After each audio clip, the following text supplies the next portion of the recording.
नमस्कार दोस्तों, मैं हूं पंडित द्रोणाचार्य शास्त्री और आप देख रहे हैं मेरा अपना YouTube चैनल धर्म संदेश। नाड़ी परीक्षण के इस 11वें भाग में मैं आपका स्वागत करता हूं। आज मैं आपके सामने लेके आया हूं प्रमेह रोग क्या है, इसका लक्षण किस तरह का है और इसका क्या इलाज होनी चाहिए। हम अपने पल्स से यानी नाड़ी से प्रमेह को कैसे डिटेक्ट कर पाते हैं, आइए जरा स्पष्ट रूप से संपूर्ण इस नाड़ी परीक्षण और विशेष करके प्रमेह रोग को समझने और समझाने का प्रयास करते। इस वीडियो को कहीं पर भी स्क्रिप्ट मत करिएगा, छोड़ के मत जाइए। अगर आप इसको आधा आधा करके देखेंगे तो आपको यहाँ कुछ भी समझ में नहीं आया। तो चलिए जरा शुरू करते हैं प्रमेह रोग को समझने के लिए। दोस्तों, मैं आपके सामने 2 श्लोक गुनगुनाऊंगा, इसे नोट कीजिएगा और कंठस्थ याद ही कर लेना। देखो, हम लोग तो संस्कृत के विद्यार्थी हैं और श्लोक को याद करके या श्लोक के हिसाब से जब हम किसी रोग को एनालिसिस जब करते हैं तो बहुत हद तक बहुत गहराई में जाके उसको समझा जा सकता है। संस्कृत के श्लोक इतने दिव्य है। तो आइए जरा 2 श्लोक, सबसे पहले माधव निदान से मैं आपको एक श्लोक बताऊंगा और वो श्लोक यह है कि डायबिटीज क्यों होती है, प्रमेह रोग होने का मुख्य कारण क्या है। ये मैं आपको माधव निदान का बहुत बढ़िया श्लोक है। तो मैं क्योंकि याद भी जल्दी हो जाता है और बिल्कुल समझने में बहुत ही ज्यादा सरल है, कुछ छोटा सा शब्द है और लेकिन उसके विस्तृत अर्थ है। तो माधव निदान का यह श्लोक और उसका लक्षण क्या है प्रमेह का, इसको मैंने देखा बहुत सारे ग्रंथों में से रस रत्न समुच्चय नामक इस ग्रंथ में इसका बहुत अच्छा लक्षण बताया है। तो सबसे पहले हम जानेंगे कि डायबिटीज क्यों होता है। आइए जरा माधव निदान का यह श्लोक, आस्या सुखम स्वप्न सुखम ददीनी ग्राम्योदक अनुपरसापयांसी नवान्न पानम गुणावे कृतम च प्रमेह रोगो विबुधा वदंती। फिर नोट कीजिए, आस्या सुखम स्वप्न सुखम ददीनी ग्राम्योदकम अनुपरसा पयांसी नवान्न पानम गुणावे कृतम च प्रमेह रोगो विबुधा वदंती। इसको नोट करिए और पूरा याद करिए। अब इसके जरा एक एक करके हर एक शब्द को अंदर जरा जाते हैं, गहराई से समझते। सबसे पहला यहाँ पर शब्द है आस्या सुखम। क्या है आस्या सुखम? आस्या यानी कि जीव। हम अपने जीव के सुख के लिए ही कुछ न कुछ खाते रहते हैं।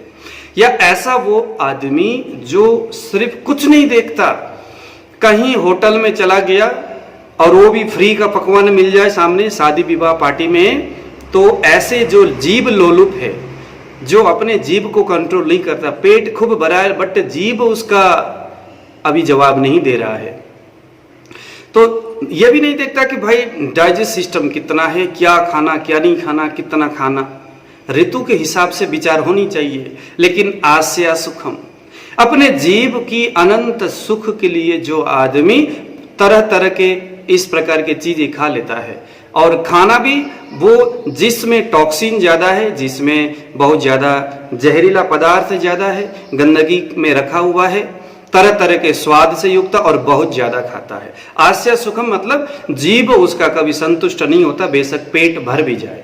तो जीव की स्वाद के लिए जो आदमी बहुत कुछ खाता है, तो खाने में यहाँ वो बहुत ज्यादा मीठा भी खा सकता है, बहुत ज्यादा नमकीन भी खा सकता है। अधिक मीठा खाएगा कफ बढ़ेगा, अधिक नमकीन खाएगा पित्त बढ़ेगा, अधिक सूखा ड्राई फ्रूट ऐसा कुछ खाएगा तो वायु बढ़ेगा। तो आस्या सुखम इस शब्द से हम कफ पित्त और वायु तीनों को समझते हुए चलेंगे। यहाँ पर हर शब्द से हम 3 दोषों को समझते हुए चलेंगे।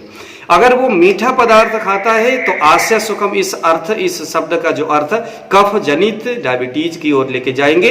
अगर आस्या सुखम जीव वो ज्यादा चटपटे और नमकीन भोजन के लिए जाता है तो उसको हम ये समझेंगे कि भाई यह आदमी का पित्त बढ़ा हुआ है, बहुत ज्यादा नमकीन भोजन करता है और ड्राइनेस ज्यादा भोजन करता है, सूखा हुआ, फ्राई किया हुआ, तला भुना हुआ, तो उसका फिर वायु या वायु पित्त बढ़ता है। सबसे पहला आ गया दोस्तों आस्या सुखम। इलाज में अब जब हम परहेज के बारे में बताते हैं, ऐसा रोगी जो जीव लोलुपता की वजह से तरह तरह की चीजें उसने खाया और डायबिटीज हुआ, तो सबसे पहले हमें अब उसको क्या बताना चाहिए कि भाई ये दवाई आप खाओ, कफ सामक दवाइयाँ, क्योंकि कफ बढ़ रहा होगा ना मीठा चीज़ें ज़्यादा खाने से, तो कफ सामक। नमकीन भोजन उसने ज़्यादा किया, खूब पसंद है, चिकन विकन खा रहा है, तला भुना हुआ चीज़ें, तो पित्त बढ़ा है, तो पित्त सामक दवाइयाँ भी खाना है। और साथ में ऐसे चीज़ें बिल्कुल भी मना करना जो कि पित्त को बढ़ाता है। ऐसे ही वायु के लिए, तो वायु सामक कुछ काढ़ा और दवाइयाँ, और वायु को बढ़ाने वाले भोजन उसको परहेज कर देना। तो इस शब्द से देखो एक छोटा सा शब्द का कितना बड़ा अर्थ होगा। दूसरे नंबर में आया स्वप्न सुखम। तो दिन में भी बहुत ज्यादा सोए, मतलब सोने में बहुत आनंद आता है जिसको, है ना, तो स्वप्न सुखम, बस मस्त नींद में रहना उसको पसंद है, सोता रहता है। ऐसे आदमी का भी मधुमेह बढ़ने का संभावना होता है, डायबिटीज बढ़ती है। तो आस्य सुखम यानी जीव के लिए बहुत कुछ खाने वाला, और स्वप्न सुखम यानी कि बहुत अधिक सोने वाला, काम करने के समय में भी सो रहा है, सोने के टाइम में भी सो रहा है, कभी जगता ही नहीं है, तो स्वप्न सुखम। और आ गया दधिनी। अब यहाँ दही का, दूध का, इस तरह के दूध से बने हुए तरह तरह के परिकार का अधिक सेवन करने वाला। और आ गया ग्राम्योदकम। ग्राम्योदकम क्या है? ग्राम्य यानी गांव में, उदकम यानी तालाब। ग्राम्योदकम, ग्राम के तालाब के पानी को पीने वाला कौन पीता है?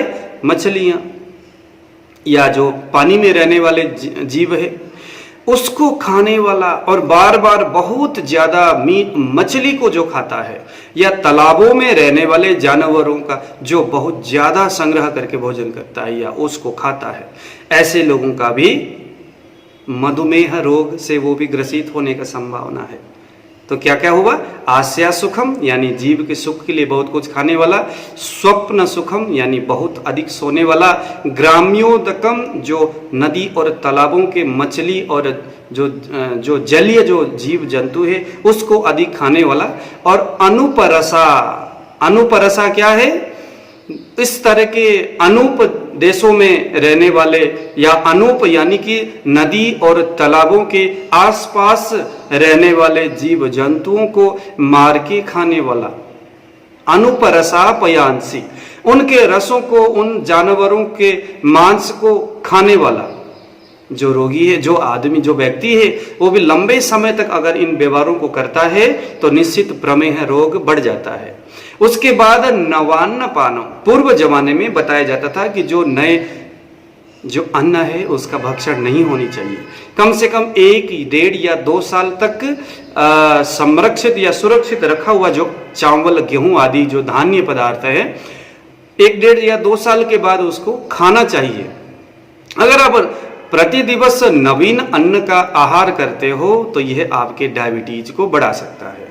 तो नवान्न अन्नम, नवान्न हारम, नवान्न पानम, नए अन्न का पान करने वाला, और गुणावे कृतम च, गुण से परिष्कृत करके चीनी आदि पदार्थों का पान होता है। जैसे यहाँ गुड़ावे गुड़वे कृतम च का मतलब है कि जो गुण के परिकार, जैसे चीनी हो गया है ना, उसको परिष्कृत करके बनाया हुआ, तो इस तरह के चीनी का अधिक भक्षण करने वाला, मीठा ज्यादा खाने वाला यहाँ है ना, गुड़ावे कृतम च यानी गुण के विविध परिकारों को खाने वाला या चीनी को खाने वाला। ऐसे प्रमेह रोगों, ऐसे लोगों को प्रमेह होता है। तो देखो यह जो है इसका बिल्कुल भी स्पष्ट आपके सामने अर्थ आ गया। अब प्रमेह रोग हो गया अगर, तो इसका लक्षण क्या क्या होगा? कारण तो बताया भाई, इन कारणों से हो गया, आपको याद हो गया होगा। अब लक्षण क्या है? तो आइए जरा रस रत्न समुच्चय इस ग्रंथ में जाते हैं। यहां लिखा है शोषस्तापोंग कार्श्यम च बहुमूत्रत्वमेव च अस्वास्थ्यम सर्वगात्रेषु तत प्रमेहस्य लक्षणम। बहुत स्पष्ट श्लोक है ये। देखो, शोष यानी सुखना, शोष यानी सुख आना या खत्म हो जाना, अवशोषण होना। तो हमारे शरीर में जो रस, रक्त आदि 7 धातुओं का मल का अवशोषण होना, सूख जाना, यह इसका लक्षण है। यानी प्रमेह रोगी जो है उनके शरीर में सबसे पहले आपके शरीर के अंदर जो रस, रक्तादि जो धातु है उसका अवशोषण होने लगता है, ब्लड खत्म हो रहा है, ब्लड कम हो रहा है, रस के कमी होने के वजह से शरीर या तो पीला या सफेद नजर आ रहा है, ब्लड है ही नहीं शरीर में। ठीक है, तो शोषण यानी शरीर में रस रक्त आदि धातुओं का बहुत ज्यादा अवशोषण हो रहा है। उसके बाद आया ताप। शरीर में ज्वर, जब सप्त सात धातुएं जब खत्म हो रहा है, कम होगा, तो शरीर में पित्त बढ़ेगा और ताप उत्पन्न होगा। तो ताप, देखो ताप यानी कि ज्वर भी होता है।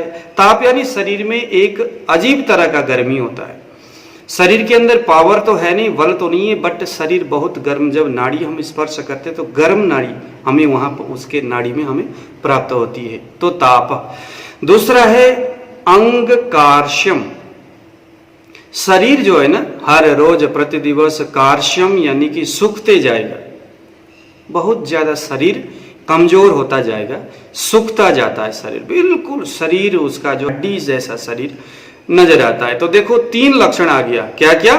शोष, ताप और कार्श्यम, यानी सप्त धातु सूख रहा है, ताप यानी बुखार आदि हो रहा है, शरीर में दाह उत्पन्न यानी जलन भी हो रहा है ना। ताप का 2 अर्थ हो गया, एक तो बुखार उत्पन्न होना, दूसरा ताप उत्पन्न होना यानी दाह गर्मी उत्पन्न होना, बहुत ज्यादा गर्मी महसूस हो रही है। तीसरे में आ गया कार्श्यम, शरीर इस वजह से धीरे धीरे धीरे धीरे कमजोर होते जा रहा है, सूखता जा रहा है, कमजोरी ज्यादा है, शरीर बहुत सूखते जा रहा है, वजन कम होते जा रहा है। कितना स्पष्ट अर्थ यहां पर बताया है, लक्षण बहुत जल्दी बहुत सटीकता से समझाने का प्रयास किया है।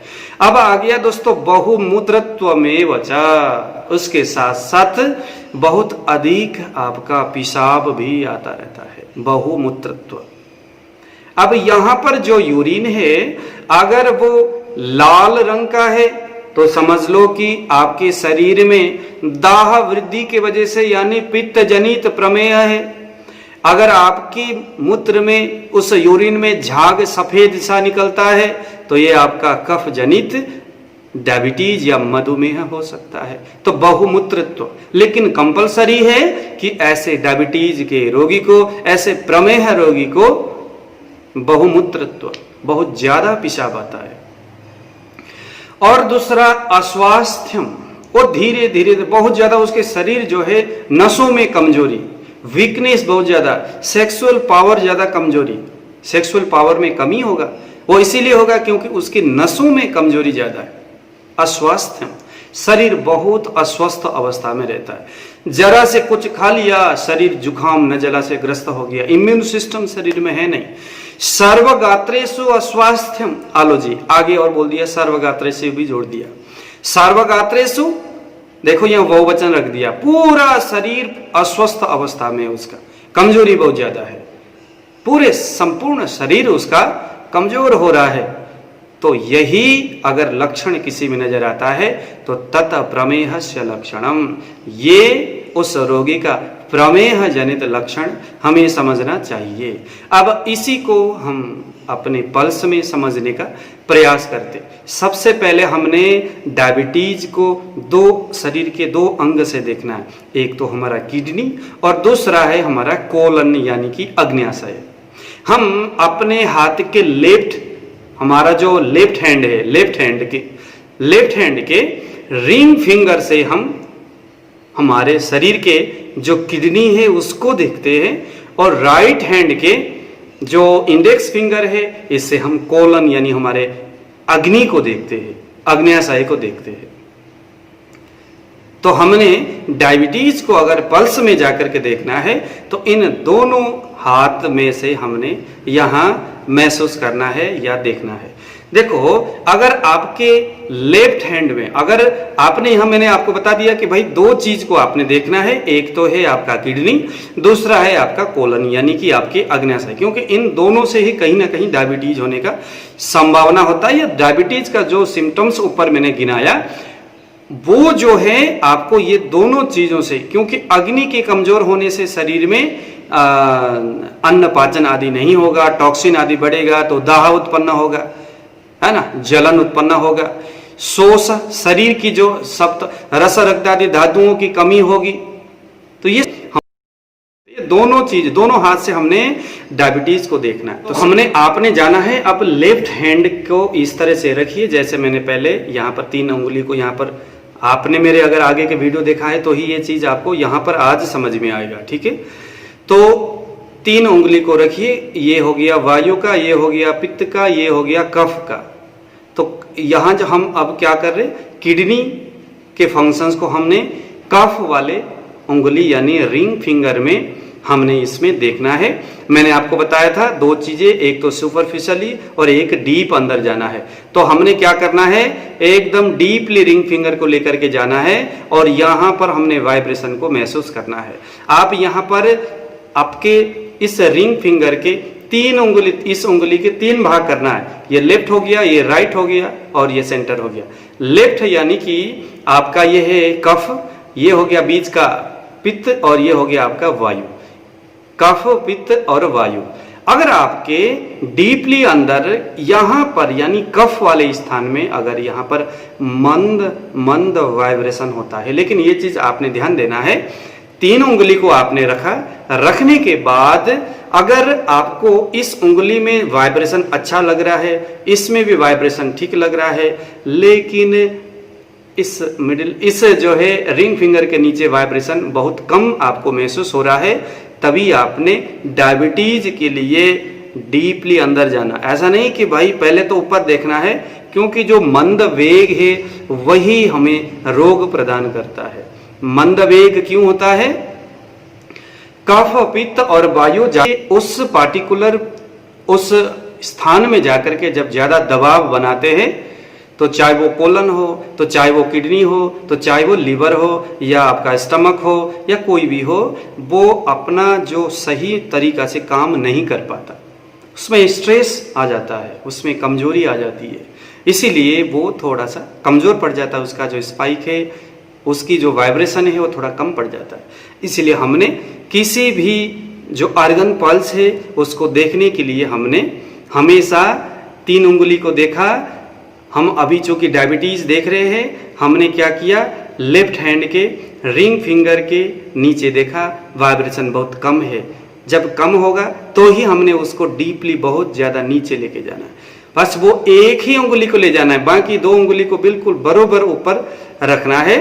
और हमें यहाँ पर किडनी को देखना है, तो इस रिंग फिंगर को हमने डीपली एकदम अंदर लेके चले गए। अंदर जहां पर हम जन्म प्रकृति देखते, वहां हमने 3 चीज को देखना है। वहां हमने यह देखना है कि भाई वाइब्रेशन कहाँ हो रहा है, और मंद हो रहा है या तेज हो रहा है, ये चीज देखना है। भाई अंदर चले गए, वाइब्रेशन हो रहा है कि नहीं हो रहा है पहले तो देखना है। दूसरा ये देखना है किस हिस्से में हो रहा है, यहां हो रहा है, बीच में हो रहा है या यहां हो रहा है। कफ, पित्त, वायु। कफ में अगर हो रहा है वाइब्रेशन बहुत तेज हो रहा है, अब यहां पर भी हमने ये देखना है कि वाइब्रेशन ऐसा हो रहा है ये पित्त का है, ऐसा हो रहा है ये कफ का है, और ऐसा हो रहा है ये वायु का है। तो हमने यहां पर ये देखना है कि वाइब्रेशन वायु वाला, पित्त वाला है, कफ वाला है या वायु वाला है, कैसा वाइब्रेशन है हमने वहां देखना है। किस पार्टिकुलर हिस्से में हो रहा है, कफ वाले भाग में, बीच सेंटर में पित्त वाले में, या राइट साइड में यानी वायु के स्थान में। अगर यहां पर अगर यहां पर अनामिका के नीचे लेफ्ट साइड में, हाँ जी दोस्तों, लेफ्ट साइड में कफ का स्थान है, लेफ्ट साइड में इस उंगली के यहां पर अगर वाइब्रेशन मंद मंद कफ के गति में महसूस हो, कफ की गति में मंद मंद अगर महसूस होती है, तो समझ लो कि इसको डायबिटीज है। एक तो ये हो गया हमने किडनी को, क्योंकि बहुत लंबा हो जाएगा फिर वीडियो हमारा, है ना, अलग अलग चीज को हम समझते हुए वीडियो आगे बढ़ेंगे। अब दूसरा हमने हमारे इंडेक्स फिंगर को देखना है। हमारे राइट हैंड में ये जो 3 उंगली है, इंडेक्स फिंगर को हमने तर्जनी उंगली के नीचे, हम तर्जनी उंगली, ये देखो यहां पर हमने कोलन को देखना है। तो कोलन हमें कैसे देखना होगा, कोलन यानी कि हमारा अग्नाशय, हमारी जठराग्नि, हमारे जो छोटी आंत भी बोल सकते हैं, है ना, जहां से हमारा भोजन में तरह तरह के पाचक द्रव्य, पाचक रस आते हैं और भोजन को पचाने का काम करते हैं। उसकी क्या गति है, क्या डाइजेस्ट सही तरीके से हो रहा है, पाचक अग्नि हमारे सही है, हमारे कोलन की क्या स्थिति है, हमने वो यहां से देखना है। तो हमने क्या करना, इसको हमने एकदम डीपली नहीं ले जाना, सबसे ऊपर रखना है, सुपरफिशियली ऊपर रखने के बाद आप देखो यहां पर कहां पर, किस उंगली की कहां पर, अगर यहां है तो कफ, बीच में है तो पित्त, इस भाग में है, लेफ्ट में है तो कफ, सेंटर में है पित्त, और राइट इस उंगली के राइट यहां पर कोने में अगर वाइब्रेशन हो रहा है तो समझ लो वायु। अब यहां पर हमने क्या देखना है, अगर कोलन में वायु होगा, वायु यहां पर स्पाइक हो रहा है सुपरफिशियली सबसे ऊपर, यहां पर अगर स्पाइक हो रहा है तो समझ लो कि इसके कोलन के अंदर वायु सरवाइव हो रहा है और वहां पर सही हिसाब से अग्नि जो है वो एक जगह स्थिर रहने नहीं दे रहा है वायु। इसका मतलब समझ लो, हमने देखा इधर किडनी में कफ है और कोलन में वायु है, तो तपक से उसको कह देना कि भैया, उसके बाद आपके दिमाग में ऊपर के 2 श्लोक आनी चाहिए, क्योंकि सभी चीजें जब हम एक रोगी सामने आया, काफी देर तक डायग्नोसिस करो, उसको प्रश्न करो, कहाँ रहते हो, किस तरह के भोजन है, क्या कुछ है, ऊपर के सिम्टम्स को दिमाग में गुनगुनाओ, उसके बाद उसको पूछो, फिर नाड़ी भी देखो, फिर दोनों हाथ में आपने इधर, हाँ, आपके राइट साइड में आपने किडनी को देखा, किडनी के कफ स्थान में स्पाइक हो रही है, इसका मतलब है कि भाई मामला लगता है कि डायबिटीज की तरफ जा रहा है। फिर यहाँ पर देखा तो आपके जो कोलन है यानी कि अग्नाशय में भी वायु की ओर स्पाइक हो रही है, इसका मतलब। तो दोस्तों इस तरह से हमारा जो है, जो पल्स है, इस पल्स को हम यहाँ से इस तरह से डायग्नोस कर सकते हैं। जैसे ही हमें पता चलता है कि इस आदमी को प्रमेह का समस्या है, हमने दोनों हाथ से देखा, हमने राइट हैंड से हमने किडनी के बारे में जाना, लेफ्ट हैंड से हमने कोलन के बारे में जाना, हमने डायग्नोस किया, हमें पता चला या हमें अब आशंका हुई कि इस आदमी को पक्का डायबिटीज है। फिर हमने उसके सामने शोषस्तापोंगा कार्श्यम च बहुमूत्रत्वमेव च, ये वाला श्लोक से हमने उससे एक एक करके पूछते गए, उसके लक्षण को देखा, शरीर को देखा, हमें कंफर्म हो गया। अब उसके बाद हमने ये देखना है कि भाई जो प्रमेह है वो तो 20 तरह के प्रमेह होते, एक प्रमेह थोड़ी है। देखो कफज प्रमेह 10 प्रकार के हैं, उदक मेह लगायत जो है, इक्षु मेह, सद्र प्रसाद मेह, शुक्ल मेह, शुक्र मेह, शीत मेह, शनि मेह, ऐसे कफ के प्रमेय है। ऐसे ही पित्त के प्रमेय होते, जैसे क्षार प्रमेह, काल प्रमेह, नील प्रमेह, लाला प्रमेह, ये पित्त के प्रमेय हो गए। ऐसे वायु के मज्जा मेह, ओज मेह, बसा मेह, लसिका मेह, ये सारे वायु के प्रमेय है।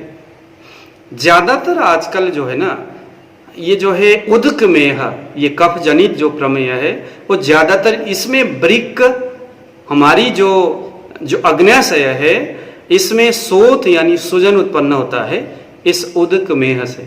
वहां पर पानी हल्का सा भर जाता है या पानी का एक दब्बा सा उसमें उठ जाता है, इसे हम उदक प्रमेह बोलते।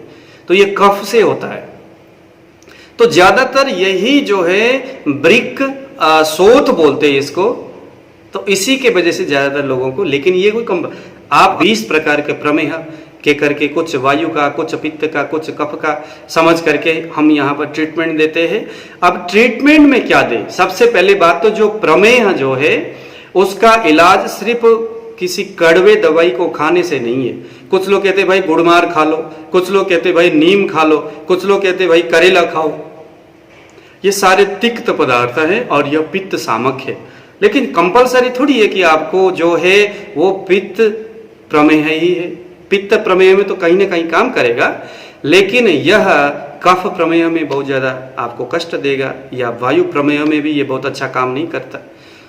शुक्र प्रमेह में भी ये काम नहीं करता, क्योंकि शुक्र का अवशोषण तो कटु पदार्थ करता है। जितने भी कड़वा पदार्थ है वो शुक्र का अवशोषण करता है, शरीर में शक्ति जो है संचय होने नहीं देता, क्षीण कर देता है। तो अगर आपको शुक्र प्रमेय धातु क्षीण होने से अगर आपको डायबिटीज हुआ है तो वहां आपको यह जो कड़वा दवाई है वो बहुत अच्छा नहीं करेगा, बल्कि हानि ही करेगा आपको। इसीलिए दवाई को लेते वक्त, देते वक्त आपके पास आए हुए पेशेंट को बहुत सावधानी से आपने देना है। देखना है कि भाई इसकी कोलन और किडनी की क्या क्या स्थिति है। उसके बाद यह देखना है कि ऊपर शोष स्थापोंग कार्श्यम च बहुमूत्रत्वमेव च अस्वास्थ्यम सर्वगात्रेषु तत प्रमेहस्य लक्षणम, इनमें से कौन कौन सा लक्षण इस व्यक्ति में नजर आ रहा है। अब इस श्लोक के अगर मैं अर्थ करना लगूं तो इसको कफ पित्त वायु आदि के आधार पर भी इसको हम अर्थ कर सकते हैं। तो ये खैर थोड़ा लंबा हो जाएगा, वीडियो वैसे लंबा हो रहा है। तो आइए जरा हम आपको, अगर आपको या आपके सामने कोई ऐसा मरीज आता है जो प्रमेह का रोगी है और आपको शायद कहीं ना कहीं समझ में नहीं आ रहा है कि इसको कफ वाला है या पित्त वाला है या वायु वाला है, तीन ही दोष होते हैं, ठीक है। तो कौन सा वाला समस्या है, प्रमेय कौन सा है। तो यहां पर एक दवाई है जिसका नाम है चंद्र प्रभावटी। ये बहुत अच्छा काम करता है हर प्रकार के प्रमेह में, क्योंकि यह जो मेडिसिन बनाया ही कुछ इस हिसाब से है।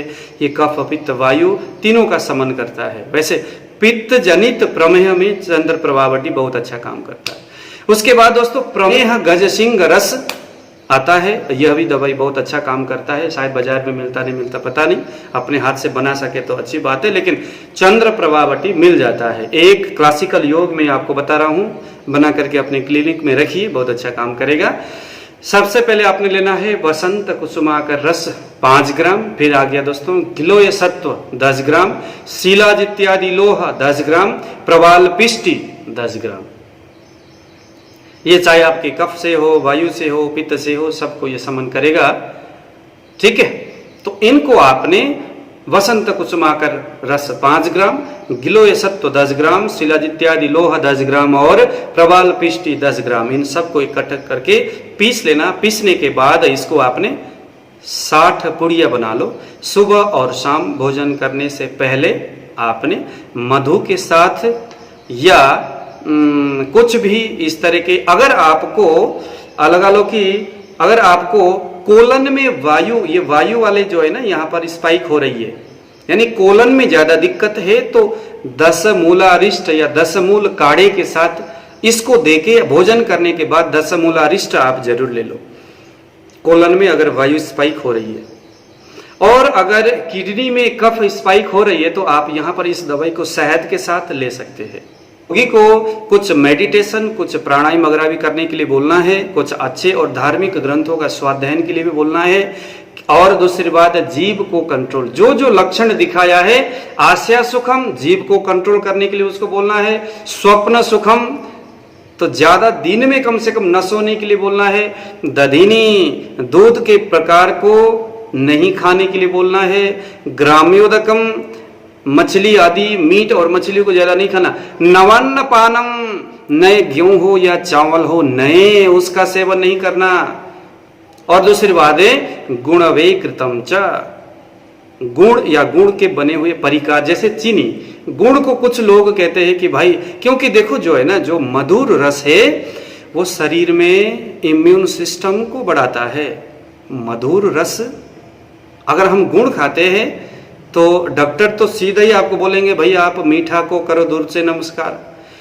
लेकिन अगर आप कड़वाई बहुत ज्यादा खा रहे हो, मीठा नहीं खा रहे हो, तो सड़ रस में थोड़ा सा डिसबैलेंस हो जाएगा। दोस्तों शरीर में तो चाहिए ना शक्ति, शक्ति तो हमें गुण से ही मिलेगा, मधुर पदार्थ से ही मिलेगा। शरीर में शक्ति मधुर पदार्थ, शरीर में नमकीन से तेज मिलता है। स्मरण शक्ति की अभिवृद्धि पित्तवर्धक पदार्थों से मिलता है। शरीर में ऊर्जा, लेकिन शरीर में शक्ति, इम्यून सिस्टम बहुत अधिक, ये मधुर पदार्थ से मिलता है। इसीलिए संपूर्णतया ये कह देना कि भाई मीठा पूरी तरह से बंद करो। हालांकि प्रमेह का रोगी जरूर है, लेकिन कुछ न कुछ कहीं ना कहीं से मीठा पदार्थ का भक्षण करने का जरूर प्रयास होनी चाहिए। गुड़, अगर पुराना गुड़ मिल जाए, वो काला कलर का गुड़ मिलता है, कभी कभी चाय में उसको डाल के खा लो। सेब, अनार है ना, पपीता, ये भी मीठे हैं। तो यानी कि कुछ ऐसे चीजें जहां पर मिठास बहुत कम है लेकिन है, तो ऐसे चीज को खाने का आपने जरूर प्रयास करना है, क्योंकि वो जो मीठा है वही आपको लंबे समय तक जीने के लिए आपको सहयोग करेगा। क्योंकि मधुर रस जीवन देता है, मधुर रस शरीर में शक्ति और तेज देता है, मधुर रस आपको बल प्रदान करता है। तो बल भी चाहिए ना, तो अकेले मेडिसिन, एलोपैथिक मेडिसिन खाओ, कड़वा ऐसी चीजें खाने से खा तो रहे हो, लेकिन उसको डाइजेस्ट करने के लिए अगर आप मधुर पदार्थ नहीं खाओगे तो शरीर में बल कहाँ रहेगा जो उस दवाई को डाइजेस्ट करोगे। तो मैंने ऐसे भी बहुत सारे पेशेंट को देखा है जो पहले तो कुछ ठीक ठाक थे, थोड़े बहुत डायबिटीज था, एलोपैथिक दवाई डॉक्टर के पास चले गए, उन्होंने पूरा ही बंद कर दिया। फलस्वरूप हमेशा आज से कल, कल से परसों शरीर उसका कमजोर होते जा रहा है, शरीर उसका बिगड़ते जा रहा है। तो दोस्तों इसीलिए इन चीज़ों को भी आपने जरूर ध्यान देना है। तो आइए जरा, बहुत लंबा हो गया आज का वीडियो, मुझे दे दीजिए आज विदा।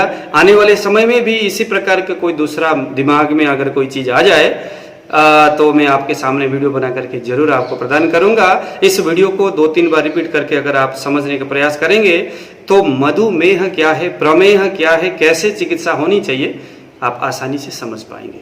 तो दोस्तों मुझे आज दीजिए विदा। जय श्री राम।